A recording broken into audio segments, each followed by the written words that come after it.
আসসালামু আলাইকুম, আশা করি সকলে ভালো আছেন। আমরাও ভালো আছি। আজকে আমার এই ছোট ভাই প্ল্যান করে বিভিন্ন আইটেম দিয়ে জুস বানাবে। সেই কথা সেই কাজ, রানিং বাজারে গিয়ে মাল কিনে নিয়ে চলে আসলাম। এইসব জিনিস তো আর বাড়ি মাখানো যায় না, তাই আমরা সিদ্ধান্ত নিলাম মাঠে যাব। মাঠে যাওয়ার সময় দুষ্টুমি করতে করতে রওনা দিলাম তাল গাছতলায়। তারপরে দুজন মিলে চলে আসলাম সেখানে। তারপর মালগুলো এক জায়গায় থুলো, বাজার ঘেটে যা পাইছে তাই নিয়ে চলে আসছে। স্প্রিট, কিলোবন, ড্রিঙ্ক সহ আরো অনেক আইটেম নিয়ে আসা হয়েছে। সেগুলোর প্যাকেট খুলে একে একে আমি সবগুলো বের করছিলাম এবং দেখছিলাম।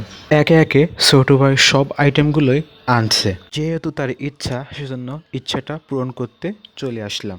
তারপর একে একে আমি সবগুলো মিশানো শুরু করলাম।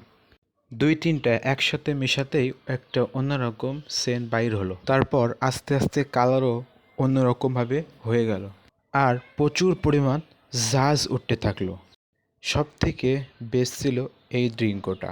এটা মেশানোর সাথে সাথেই আরেকটা অন্যরকম সেন্ট বাইর হলো। এটা ছিল সবগুলো আইটেমের থেকে বেস্ট। আর এই জুসটা মেশানোর সাথে সাথে একটা অন্যরকম গ্রান এবং অন্যরকম কালার রূপ নিল। এই পাশ থেকে আমি প্রাণাপের জুস নিয়ে মজার চলেই একসাথে করলাম এবং এটা ফাইনাল লুক। টুম টুম ট্যাডাও কি আকাশে চাঁদ দেখছিস নাই? টুম টুম ট্যাডাও মাথা ডাল মারছে গাইস, খাবেন? কথা বলছিল মাথা ভুল করছে। তোমার কি নেশা হয়েছে ভাই? আরে ভাই, এটা নিশা হয় না, এটা ফাও কথা। যারা বলে না, তারা ফাও কথা বলে। এটা মিস যতই করেন না কেন, কোনো মজা নেই এতে।